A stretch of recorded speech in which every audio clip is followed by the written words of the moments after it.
Andy's a bunch of things. Cassandra is a strong, driven young woman.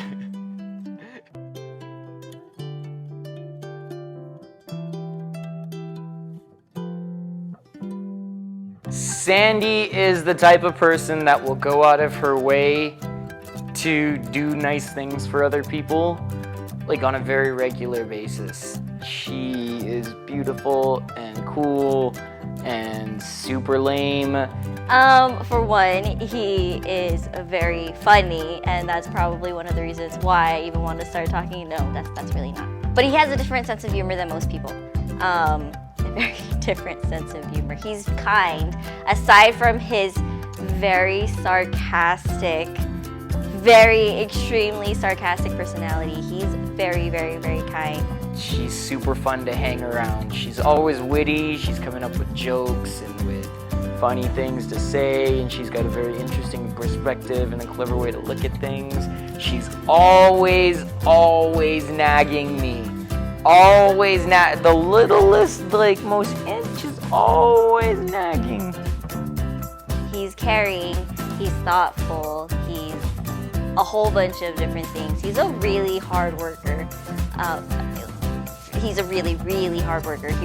He's probably a harder worker than I am. She's the type that when she cares about somebody, she really just does what she can to help them out or to make their day nice or whatever. She is... I feel like that's you.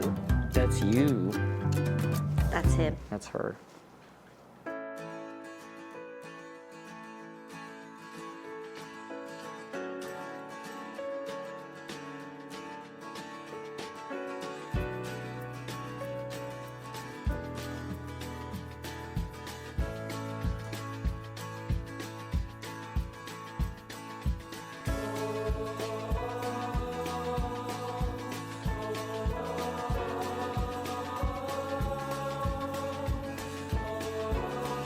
When I first saw Sandy, I knew she was out of my league, so I just silently stood next to her.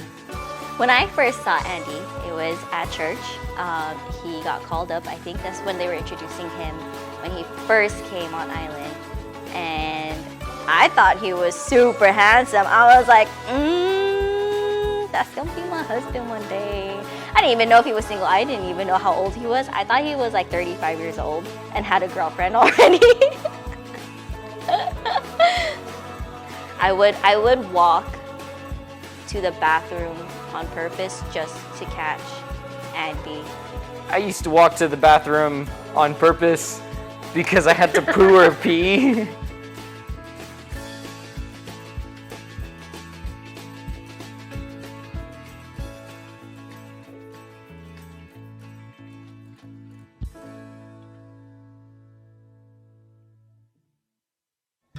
It was at my house. We were watching movies, and I fell asleep. I was kind of like this, and I fell asleep. And then, I was half awake, I guess half asleep. And Andy, all I feel is...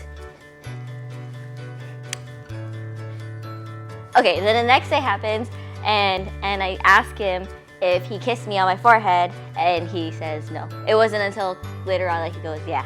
I thought it'd be creepy if I had just kissed her after only meeting her for like a few months. So I said no, but I did.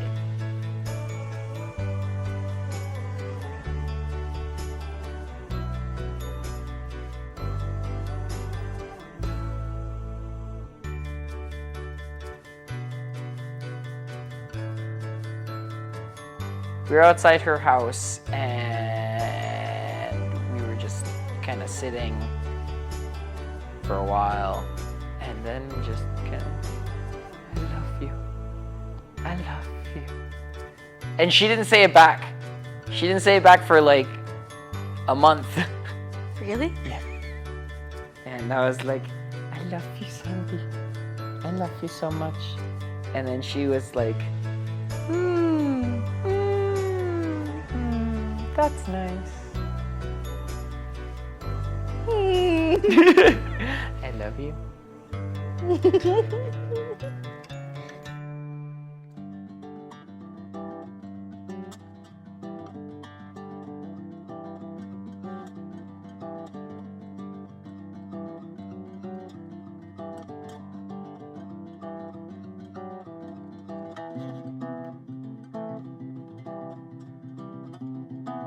The day of the proposal, it was just one of those days where it's like, this is really nice.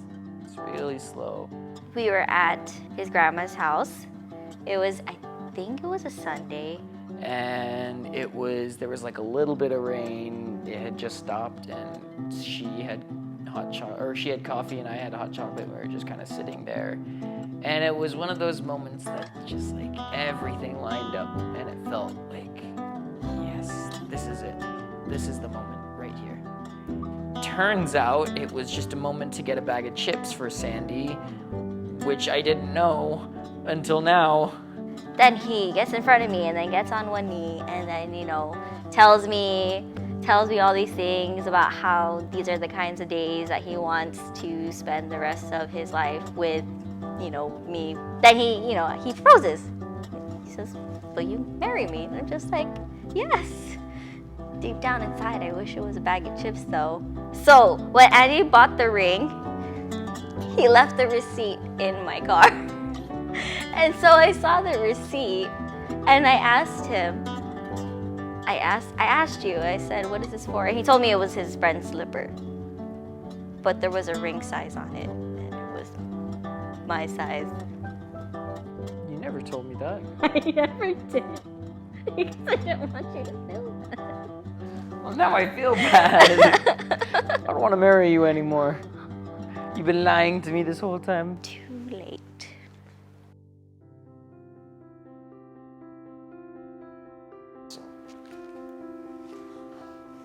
So after the proposal, it was like sheer terror.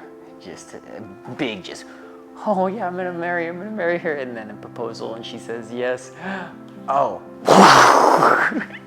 And I had no idea what to do, how to do any of that, how to be a decent human being, anything. And so it's like, oh, now I actually have to be responsible and take care of this. And then just the more it got closer to the day and the more the planning happened and the stresses came, it was just like, yeah, I really wouldn't want to be experiencing any of this with anyone else. It's just,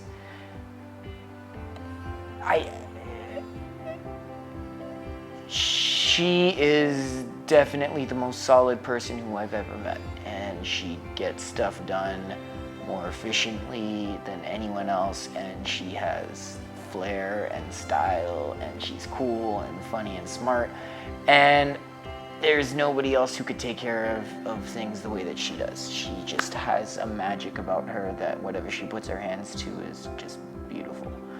And I couldn't imagine not being with her for the rest of my life. So while there is terror and it's horrifying, and she's worth it. Yeah.